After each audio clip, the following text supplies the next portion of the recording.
우리 다시 한 번만 우리 힘있게 인사하겠습니다. 할렐루야. 우리 2층에 계신 분들도 같이 아멘 하셔요. 다시 한 번만 할렐루야 하면 2층에 계신 분들만 아멘 합니다. 할렐루야.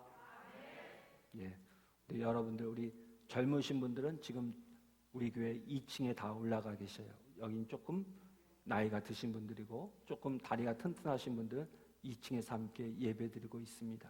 이렇게 함께 예배드리고 있는데 오늘도 은혜를 사모하며 이 자리에 나오셨는데 오늘 말씀이 여러분들의 큰 힘과 위로가 되기를 바랍니다.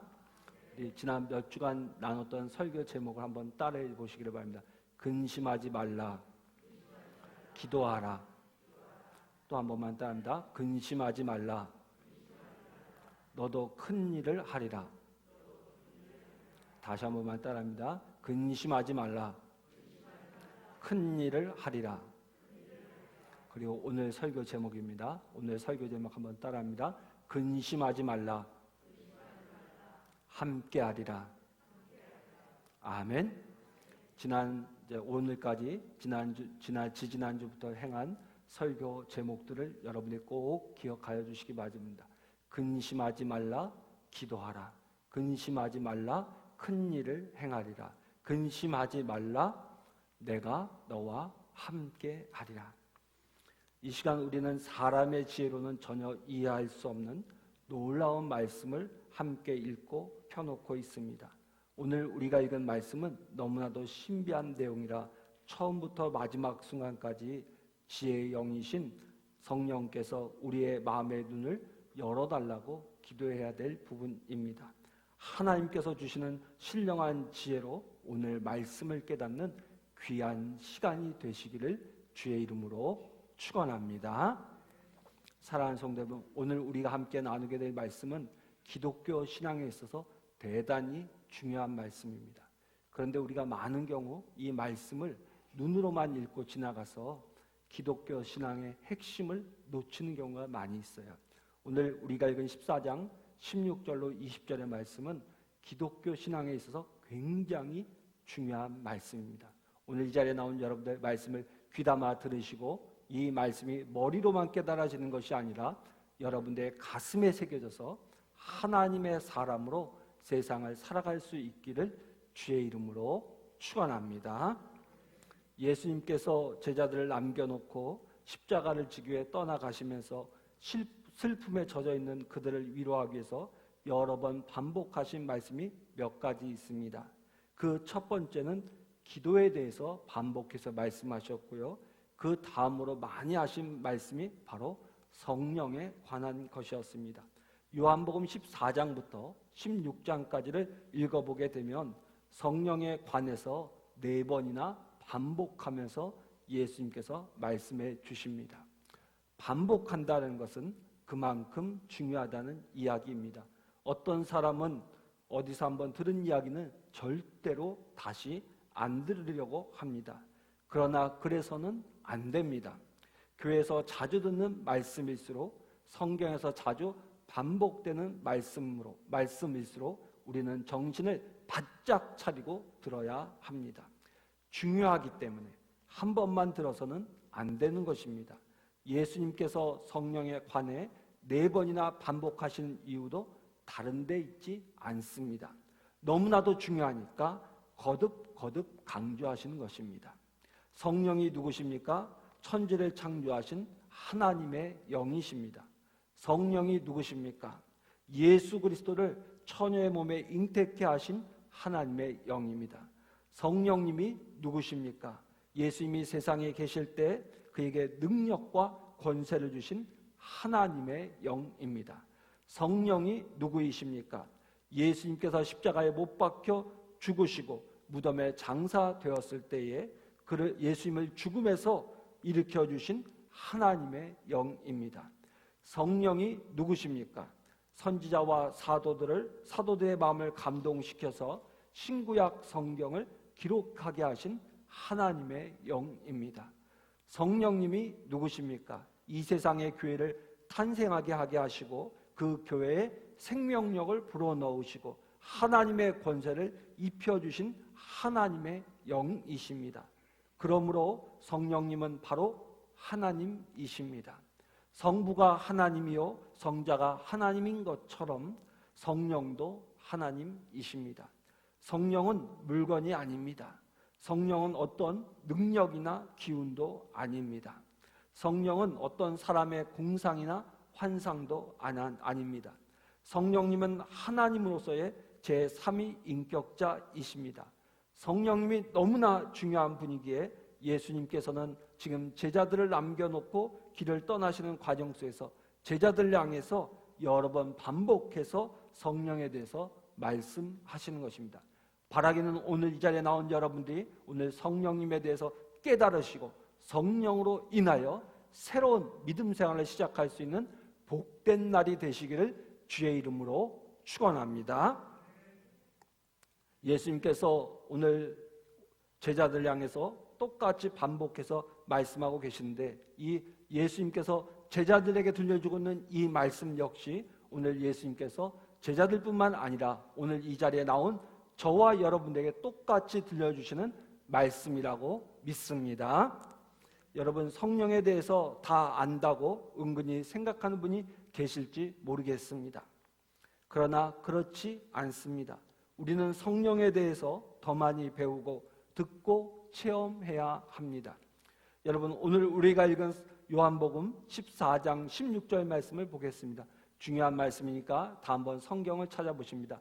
요한복음 14장 16절 말씀 큰 목소리로 천천히 함께 읽겠습니다. 내가 아버지께 구하겠으니 그가 또 다른 보혜사를 너희에게 주사 영원토록 너희와 함께 있게 하리니. 물론 16절부터 20절까지의 말씀, 오늘 우리가 읽은 말씀을 보게 되면 성령이라는 단어는 단 한 번도 나오지 않습니다. 그럼에도 불구하고 우리는 이 본문이 성령에 관한 것이라는 사실을 쉽게 알 수 있습니다. 내가 아버지께 구하겠으니 그가 또 다른 보혜사를 너희에게 주사 영원토록 너희와 함께 있게 하시리니. 예수님께서 십자가를 지시고 부활하시고 승천하신 후에 하나님 나라에 들어가시면 하나님께서 또 다른 보혜사를 주시도록 요청하시겠다는 말씀입니다. 오늘 예수님은 성령을 보혜사라고 말씀하셨습니다. 보혜사라는 말은 돕는 자다라는 의미입니다. 그래서 이 보혜사라는 말은 성령의 별명으로 불리우기도 합니다. 주님께서 성령을 돕는 자라고 말씀하신 데 이유가 있습니다. 성령님이 이 땅에 오셔서 처음부터 마지막까지 우리를 위해서 하시는 일이 무엇이냐? 바로 우리를 돕는 일을 하시기 때문입니다. 우리가 이 진리만 깨달으면 아무 아쉬운 것 없이 세상을 살아갈 수 있습니다. 사랑하는 성도분 잘 기억하십시오. 성령님은 어떤 분이시냐? 보혜사시다. 한번 따릅니다. 성령님은 보혜사이시다. 보혜사가 무슨 뜻입니까? 돕는 자예요. 다시 한 번만 따릅니다. 성령님은 우리를 돕는 자이시다. 아멘. 여러분 우리에게는 우리를 돕는 분이 계십니다. 우리를 돕는다고 해도 별로 힘이 못 되는 그런 인간과 같지 않습니다. 성령은 천지를 창조하셨을 뿐만 아니라 예수 그리스도를 잉태하게 하셨고 또 예수님을 죽음 가운데서 일으키신 하나님의 영이십니다. 바로 이러한 성령님께서 우리를 돕는 자로 우리와 함께 계시다는 말입니다. 그런데 오늘 예수님의 말씀 16절 가운데 한 가지 재미있는 표현이 나옵니다. 또 다른 보혜사라는 말이 나옵니다. 한번 따라합니다. 또 다른 보혜사. 여러분 왜 예수님은 성령을 또 다른 보혜사라고 말씀하셨을까요? 또 다른이라는 말은 다시 말해서 성령 외에 다른 보혜사, 다른 돕는 자가 또 있다는 말입니다. 그렇다면 성령님 말고 또 누가 보혜사입니까? 그것은 바로 예수님이십니다. 예수님은 이제 하나님 나라에 가시면 하늘과 땅의 모든 권세를 한 손에 쥐시고 하나님 우편에 앉으실 것입니다. 거기에 앉아서 예수님께서는 보혜사의 일, 곧 인간을 돕는 일을 하십니다. 그것을 요한일서 2장 1절은 잘 가르쳐주고 있습니다. 중요한 말씀이니까 한번 찾아봅니다. 요한일서 2장 1절 말씀. 성경을 찾기 어려우신 분들은 화면을 참조해 주시기 바랍니다. 요한일서 2장 1절 말씀을 다 함께 천천히 봉독합니다. 나의 자녀들아, 내가 이것을 너희에게 쓰면 너희로 죄를 범하지 않게 하려 함이라. 만일 누가 죄를 범하여도 아버지 앞에 우리에게 대언자가 있으니 곧 의로우신 예수 그리스도시라. 아멘. 자, 오늘 요한일서 2장 1절 말씀 보니까 우리가 죄를 지었을 때 우리를 위한 대언자가 있으신데 그분이 누구시다? 예수 그리스도시다라고 이야기해주고 있습니다. 여러분, 우리는 인생을 살면서 죄 짓지 않고 살기를 원합니다. 그러나 너무나도 연약한 인간이기에 때때로 넘어지고 쓰러지면서 죄를 범할 때가 많이 있습니다. 근데 이럴 때마다 하나님 우편에 계시는 예수님께서 우리를 위해서 하나님께 기도하신다는 것입니다. 여러분, 오늘 요한일서 2장 1절에 나오는 대언자라는 말과 요한복음 14장 16절에 나오는 보혜사라는 말을 원문 성경으로 보게 되면 똑같은 말로 기록하고 있습니다. 파레크레토스, 그러니까 다시 말해서 돕는 자란 말로 기록하고 있습니다. 그러니까 대언자나 보혜사란 말은 같은 말입니다. 그러니까 예수님께서 또 다른 보혜사가 있다고 했는데 그 또 다른 보혜사가 누구냐? 하나님 우편에서 우리의 죄를 위해서 기도하시는 예수님이 계시다라는 말씀인 것입니다. 사랑하는 성도 여러분, 예수님은 하나님의 우편에 계시면서 오늘도 범죄하는 우리를 위하여 기도로 돕는 분이신 줄로 믿습니다. 또한 로마서 8장 34절 역시 동일한 사실을 가르쳐주고 있습니다. 죽으실 뿐 아니라 다시 살아나신 이는 그리스도 예수시니 그는 하나님의 우편에 계신 자요 우리를 위해 간구하시는 자신이라. 여러분, 이 아침 꼭 기억하세요. 우리가 믿는 예수님은 오늘 무엇을 하고 계시냐? 부활 승천하셔서 하나님 우편에서 우리의 죄를 위하여 중보하며 돕는 줄로 믿습니다. 여러분, 그럼에도 주님은 우리에게 또 다른 보혜사를 보내시겠다고 말씀하셨습니다. 또 다른 우리를 돕는 자들을 돕는 자이신 성령님을 우리에게 보내신다고 말씀했습니다. 그분이 누굽니까? 바로 성령이십니다. 예수님이 하늘에서 우리를 돕는 보혜사라면 성령님은 이 땅에 오셔서 우리를 돕는 보혜사이십니다. 그래서 로마서 8장 26절에는 이렇게 기록하고 있습니다. 이와 같이 성령도 우리의 연약함을 도우시나니 우리가 마땅히 빌 바를 알지 못하나 오직 성령이 말할 수 없는 탄식으로 우리를 위하여 친히 간구하시느니라. 그러니까 하늘에서는 우리의 죄를 돕기 위해서 예수님께서 하나님 우편에서 기도하고 계시고 이 땅에서는 우리가 하나님 앞에 엎드려 기도할 때 기도할 바를 모르고 당황하고 있을 때 성령님께서 우리의 기도를 도와주신다라는 말씀입니다. 여러분, 성령님께서 이 땅에 오셔서 우리를 위해 하시는 가장 중요한 일, 가장 많이 도와주시는 일은 무엇이냐? 바로 우리를 위해 기도하는 일을 도와주신다는 말씀입니다. 사랑하는 성도 여러분, 그러므로 우리는 하늘과 땅에 각각 우리를 돕는 보혜사를 가진 사람들입니다. 하늘에도 땅에도 돕는 자가 있는 사람이 누구냐? 바로 저와 여러분인 줄로 믿습니다. 여러분, 그런 면에서 저와 여러분들은 대단히 행복한 사람이 아닐 수 없습니다.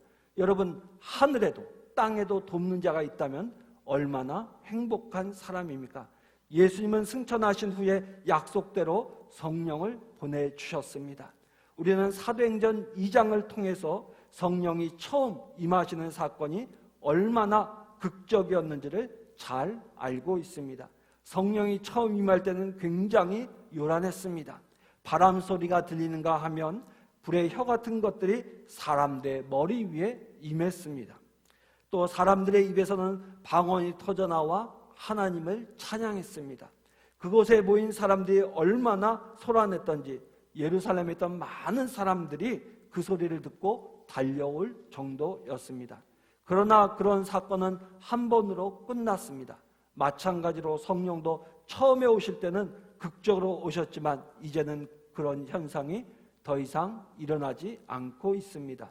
그럼에도 성령은 우리 안에 거하고 계십니다. 우리는 그분이 우리를 도와주시는 모든 은혜를 처음부터 마지막까지 다 받아들이는 영광스러운 하나님의 자녀가 된 줄로 믿습니다. 여러분, 그러니 우리가 하나님 앞에 얼마나 감사한 일입니까? 그렇다면 이 세상에 오신 성령님은 어디에 계십니까? 오늘 성경 말씀은 분명히 말하기를 우리 가운데 함께 있다고 하셨습니다. 함께 얼마나 있습니까? 영원토록 너희와 함께 있게 하시리니 그랬습니다. 성령님은 이 땅에 어디에 오셨느냐? 우리에게 오셨고요. 얼마만큼 있겠다?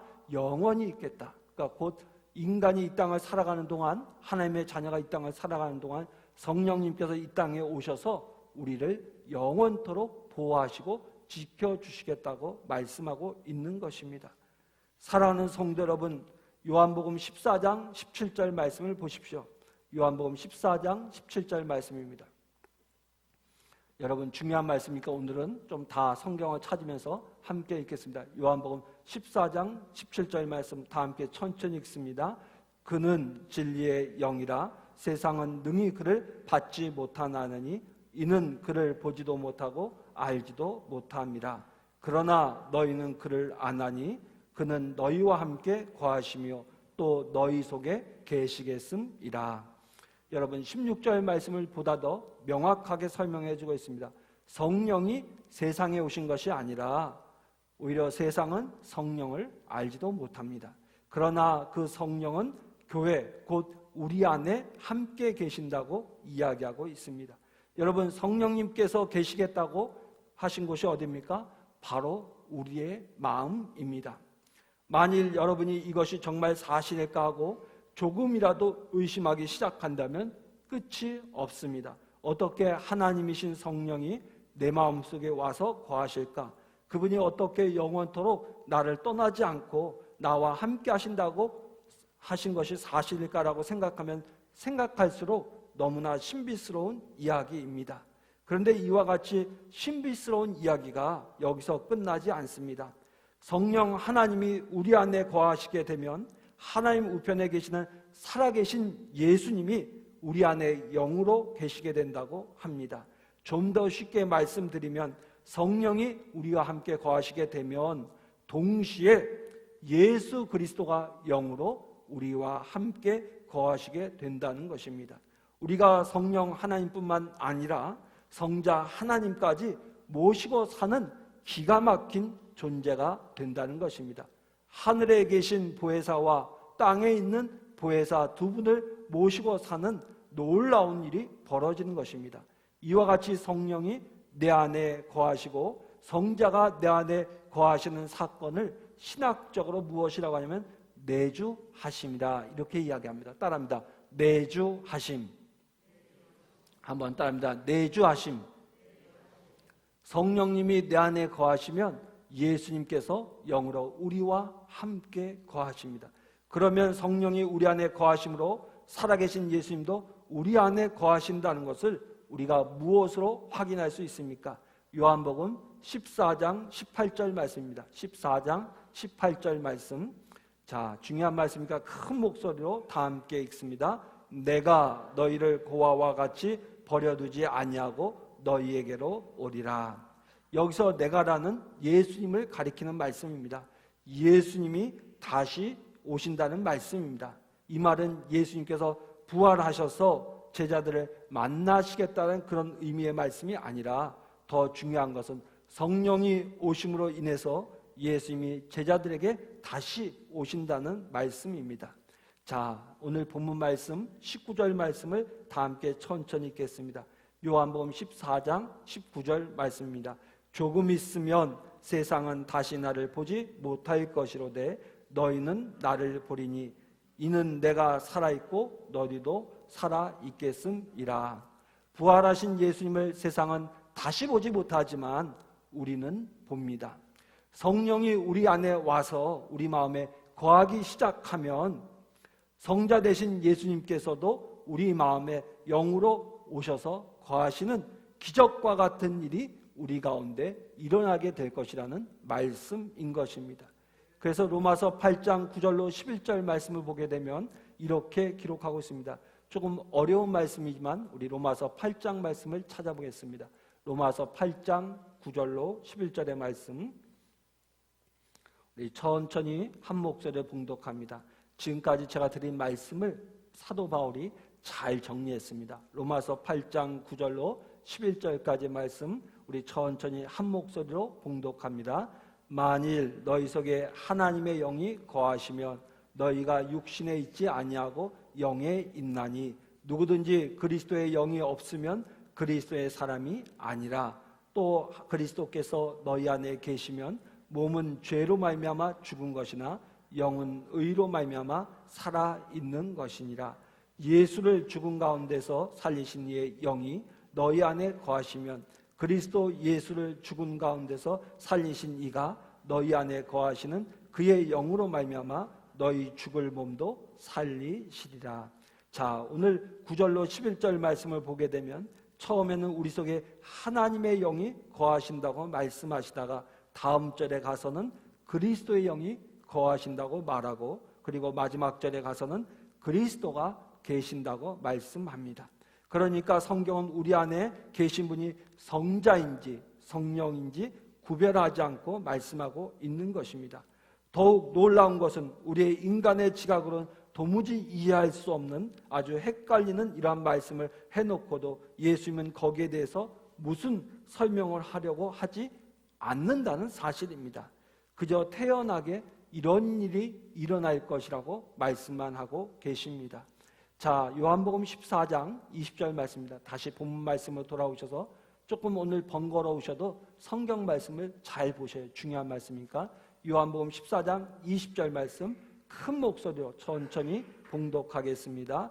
그날에는 내가 아버지 안에 너희가 내 안에 내가 너희 안에 있는 것을 너희가 알리라. 아멘. 여러분, 성령님이 우리 가운데 오시면 우리가 이 놀라운 사실을 알게 될 것이라고 말씀하고 있는 것입니다. 여러분들 가운데 오늘 이 말씀을 들으면서 하나님의 말씀을 들으면서 정말 하나님의 은혜구나라고 깨닫는 분이 계시다면, 성령이 내 안에 계시고 살아계신 예수님이 내 안에 계신다는 그 사실을 깨닫게 된다면 여러분들은 감격하며 하나님 앞에 감사해야 할 것입니다. 그래서 사랑하는 성도 여러분, 그러나 오늘 말씀을 우리가 읽을 때 이해가 되지 않고 믿어지지 않는 분이 계시다면 여러분들 조용히 하나님 앞에 기도하셔야 합니다. 하나님, 성령이 내 가운데 임재하시는 놀라운 은혜를, 또한 예수님께서 내 가운데 임하는 은혜를 내게도 허락해달라고 기도하시기를 바랍니다. 사랑하는 성도 여러분, 오늘 이 놀라운 은혜가 오늘 이 자리에 나와 있는 저와 여러분 모두에게 임하시기를 주의 이름으로 축원합니다. 우리를 도우시는 성령님께서 우리의 심령 가운데 임하시기를 주의 이름으로 축원합니다. 동시에 또한 부활하신 예수님의 영이 여러분들의 심령 가운데 임하시는 역사가 일어나기를 주의 이름으로 축원합니다. 이러한 역사가 우리 가운데 일어날 때 여러분들 우리의 삶 속에는 놀라운 기적이 일어납니다.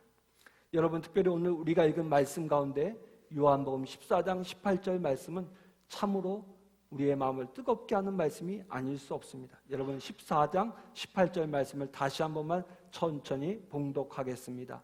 다 같이 읽습니다. 내가 너희를 고아와 같이 버려두지 아니하고 너희에게 오리라. 여러분, 얼마나 기가 막힌 말씀입니까?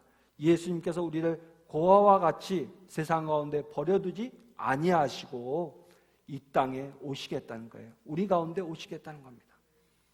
여러분, 우리는 모두가 우리 사람들은 인생을 살아가면서 다 자기 입으로 이야기하는 것처럼 고독한 존재입니다. 누구나 마지막까지 자기 인생을 혼자 걸어가야 합니다. 그런데 예수님은 우리를 향해 말씀하시기를 우리를 세상 가운데서 외톨이처럼 버려두지 아니하시고 예수님께서 도와주시러 오시겠다는 것입니다. 우리와 함께 하시겠다는 것입니다. 여러분, 사실 제자들은 3년 동안 예수님과 함께 있었습니다. 그때는 예수님께서 아버지와 어머니 같이 계셨습니다. 제자들을 먹이셨습니다. 가는 곳마다 그들을 데리고 다녔습니다. 어려운 일을 만날 때마다 예수님께서 제자들을 보호해 주셨습니다. 그런데 이제 갑자기 예수님께서 십자가를 지시기 위해 떠나시게 되자 뒤에 남은 제자들을 고아처럼 여기시고 슬퍼하는 제자들에게 말씀하십니다. 왜 너희들은 근심하느냐? 너희들 근심할 필요가 없다.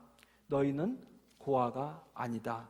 내가 너희에게 성령을 보내주겠는데 성령이 너희와 함께하면 내가 너희와 함께 있을 때보다 너희가 훨씬 더 행복해질 수 있고 나와 3년 동안 있을 때보다 너희들이 더 큰 일을 할 수가 있게 될 것이다 라고 말씀해 주시는 거예요. 뿐만 아니라 성령이 너희 가운데 오시면 내가 영으로 너희와 함께 다시 할 것이다 라고 이야기해 주고 있는 것입니다. 사랑하는 성도 여러분, 이 놀라운 은혜, 이 말씀의 역사가 우리 가운데 임하기를 주의 이름으로 축원합니다. 여러분, 오늘 이 예수님의 말씀은 참으로 세상을 살아가면서 어려움을 만날 때마다 당황하고 답답해하는 우리에게 주시는 놀라운 위로의 말씀이라고 확신합니다. 제자들이 마음에 모시고 있는 성령을 우리도 모시고 있습니다. 이 성령을 통해서 살아계신 예수 그리스도가 제자들의 마음속에 계셨던 것처럼 지금 우리의 마음속에도 거하고 계십니다. 그러므로 우리는 고아가 아닙니다. 혼자 남겨져 있는 존재가 아닙니다. 예수님께서 우리와 함께 주시는 줄로 믿습니다. 세상 사람들을 보십시오. 세상 사람들은 예수님이 오셔서 채워야 될 것을 다른 것으로 채우니까 마음이 늘 텅텅 비어 있지 않습니까? 그래서 세상 사람들은 공허함과 고독을 느끼면서 고통 가운데 있습니다. 오늘 세상 사람들이 얼마나 고독한지, 얼마나 그 마음이 공허한지를 잘 보여주는 현상이 몇 가지 있는데, 첫째는 오늘 세상을 살아가는 사람들이 휴대폰을 손에서 놓지 못한다는 겁니다. 왜 사람들이 휴대폰을 손에서 놓지 못할까요? 그 마음이 공허하고 답답하니까 그 휴대폰을 의지하며 살아가는 것입니다. 두 번째로 사람들이 그 공허한 마음을 달래기 위해서 놓지 못하는 또 하나의 것이 있는데 그것이 바로 텔레비전입니다. 그래서 우리 교회 안에서 우스갯소리가 있잖아요. 여호와는 나의 목자시니라는 시편을 어떻게 합니까? 텔레비전은 나의 목자시니. 그래서 사람들이 집에 돌아오면 그 홀로 있는 것을 견디지 못하고 그 공허한 마음을, 외로운 마음을 달래기 위해서 어떻게 합니까? 텔레비전을 켭니다. 그 텔레비전을 켜고 방송이 끝날 때까지, 아니 자신이 잠이 들 때까지 텔레비전을 보면서 지내고 있습니다. 바로 그러한 모습들이 우리 현대인들의 마음이 얼마나 공허한가를 잘 보여주고 있는 것입니다. 여러분, 그러한 마음, 우리의 그 고독한 마음, 외로움은 휴대폰이나 텔레비전으로 채워지지 않습니다. 오직 주의 성령이 우리 마음 가운데 거하실 때, 예수님께서 영으로 우리 가운데 거하실 때 우리의 마음이 풍성해질 줄로 믿습니다. 사랑하는 성도 여러분, 이 아침 꼭 기억하세요. 예수님께서는 예수 믿는 하나님의 자녀들을 절대로 혼자 두지 않습니다. 우리가 예수를 믿을 때, 입으로 고백할 때 주의 성령께서 우리의 마음에 찾아오신 것처럼 우리의 심령 가운데 예수님께서 영으로 찾아오시고 영원히 함께해 주실 줄로 믿습니다. 자, 그런데 안타까운 것은 오늘 말씀을 잘 알아듣지 못하고 믿지 못하는 성도들이 우리 교회 안에 너무 많다는 사실입니다. 대부분의 많은 사람들은 성령이 누구냐고 물으면 대답은 기가 막히게 잘합니다. 예수님이 우리 안에 계시다는 그런 성경 지식도 가지고 있습니다. 그럼에도 불구하고 실제로는 고아처럼 두려워하면서 울면서 세상을 살아가고 있습니다. 왜 그렇습니까? 머리로는 알고 있지만 마음으로 알고 있지 않기 때문입니다. 우리가 예수님에 대해서 머리로, 지식으로는 알지만 그 예수님이 마음으로 믿어지지 않기 때문입니다. 여러분, 우리가 예수님께서 우리의 심령 가운데 거하지 않다 보니까 어떤 일이 일어납니까? 주님이 실제로 세상을 사는데, 우리가 세상을 살아가는데 도움이 되지 않습니다. 지난 주간에도 어떤 분과 이야기하는데 제게 이런 이야기를 하더라고요. 교회에 나와서 예배 드릴 때하고 집에 돌아가서의 생활이 너무나도 다르다는 거예요. 교회에서 나와서 생활할 때는 정말 하나님과 함께 동행하는 사람처럼 살지만 예배를 마치고 집으로 돌아가면 세상 사람들과 조금도 다름없는 모습으로 살아갈 때가 너무 많이 있다는 것입니다. 왜 그런 현상이 우리 가운데 있느냐? 바로 머리로는 성령을 알아요. 머리로는 성경을 알아요. 그런데 내 심령 가운데 성령님이 계시지 않고 내 가운데 계신 예수님을 깨닫지 못하니까 우리의 실제 삶 속에 변화가 나타나지 않고 하나님의 역사가 나타나지 않는 것입니다. 사랑하는 성도 여러분, 이 새벽에 이 아침에 여러분들에게 분명히 말씀드린데 여러분들이 입으로만 고백하는 것이 아니라 정말 성령님께서 내 가운데 임재하시는 은혜를 예수님께서 영으로 이 땅에 오셔서 내 심령 가운데 계심을 깨달으시고 믿음으로 살아갈 수 있는 저와 여러분들이 되시기를 주의 이름으로 축원합니다. 오늘 이 자리에 나온 여러분들 중에 아직도 그러한 은혜를 경험하지 못하고 계시는 분이 있다면 오늘 이 시간 우리는 성령 앞에 무릎을 꿇고 이렇게 기도해야 할 것입니다. 주님, 나를 도와주십시오. 내 안에 계신 예수님을 알게 하시고 성령님을 체험하게 도와주십시오. 성경에 말씀하시는 예수 그리스도는 내 안에 살아계시는 예수님이란 사실을 깨닫는 시간이 되게 해달라고 기도하시기를 바랍니다. 사랑하는 성도 여러분, 오늘 우리가 말씀을 들으면서 하나 기억해야 될 사람들이 있습니다. 바로 초대교회 성도들입니다. 여러분, 초대교회 성도들은 지금 우리가 가지고 있는 성경책처럼 성경책을 가지고 있지 못했습니다. 초대교회 성도들이 가지고 있었던 성경책은 초대교회 성도들을 교육하기 위해서 기록된 마태복음을 편지의 형태로 두루마리의 형태로 그들이 읽고 보았을 뿐입니다. 그래서 초대교회 성도들은 우리처럼 예수님에 대한 지식을 많이 갖고 있지 못했습니다. 어쩌면 초대교회 성도들은 성경을 보지도 못했고 듣지도 못했기 때문에 예수님에 대해서 잘 알지 못했습니다. 그러나 초대교회 성도들이 우리와 다른 것이 하나 있었는데 그들은 지식이 부족했지만 그들이 우리보다 나은 것이 하나 있었는데 그것은 바로 내 안에 계시는 성령님, 우리를 찾아오신 성령님에 대해서는 우리보다 너무나도 잘 알고 있었다는 것입니다. 동행하시는 내 안에 계신 성령님과 예수님을 너무나도 잘 알았기 때문에 초대교회 성도들은 인생의 커다란 어려움과 환난과 풍파가 다가왔지만 두려워하지 않고 믿음으로 세상을 이겨나갈 수 있었던 것입니다. 사랑하는 성도 여러분, 초대교회 성도들이 내주하시는 성령님과 예수님을 의지하고 험한 풍파를 이겨나갔던 것처럼 오늘 코로나로 인하여 고통과 어려움 가운데 놓여있는 사랑하는 성도 여러분, 내 안에 계신 성령님을 의지하시고 예수님을 붙잡으시고 믿음으로 이겨나가시는 귀한 성도님들 되시기를 주의 이름으로 축원합니다. 이 시간 저는 여러분에게 한 분의 간증을 들려드리면서 오늘 설교를 마치려고 합니다. 이분의 이야기를 여러분 한번 귀담아 잘 들어보셔야. 이분은 6.25 때 아버지와 가족들이 눈앞에서 공산당에게 학살당하는 것을 목격했습니다. 그리고 본인은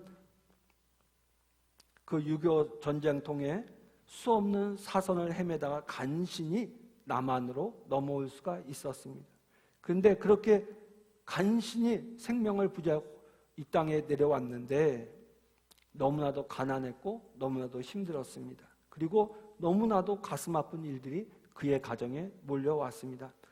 어린 시절 사랑하던 잘생긴 동생 하나가 불놀이를 하다가 불에 타서 죽는 날밤 죽어가는 동생이 당하는 그 고통을 다 지켜보는 그런 슬픔을 경험했습니다. 또 다른 동생 하나는 집 근처에서 벌목하는 현장을 보다가 그만 쓰러지는 나무에 깔려서 죽고 말았습니다. 그것을 두 눈으로 보아야만 했습니다.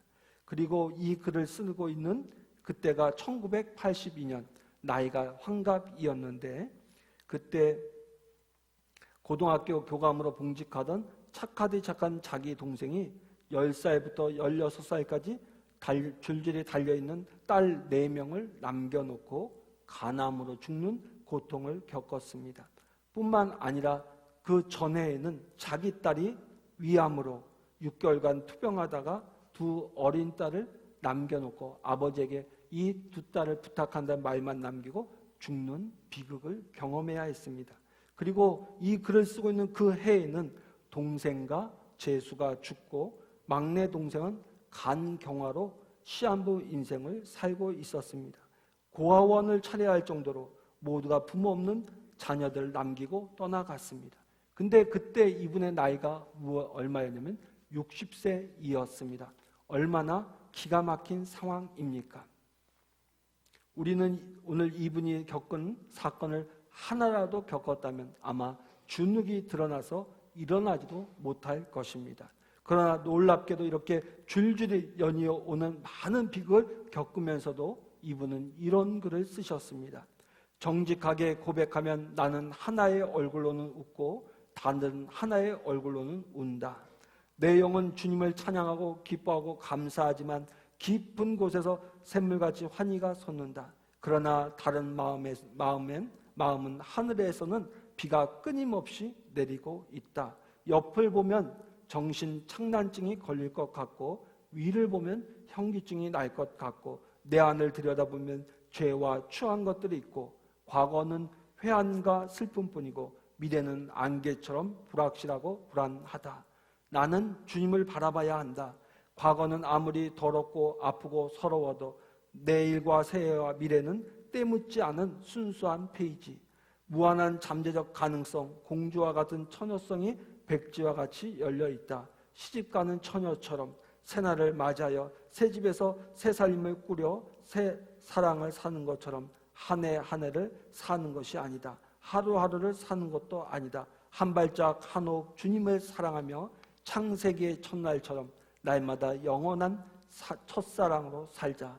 주님을 호흡하며 살자. 내게 깊은 위로와 감사와 찬송과 평안이 있다. 그것은 내게서 나온 것이 아니라 성령이 은혜로 내게 주시는 것들이다 라고 글을 썼습니다. 여러분, 얼마나 놀라운 고백입니까? 자기의 인생을 뒤돌아보면 말할 수 없이 괴롭고 힘들었던 시간들이 끊임없이 연이어왔습니다.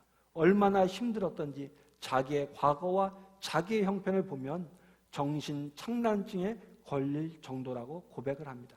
그럼에도 불구하고 그런 상황을 자기가 이겨갈 수 있는 이유가 있는데 그것이 무엇입니까? 성령의 은혜로 내게 주시는 것들이 있기 때문이다 라고 고백을 하고 있습니다.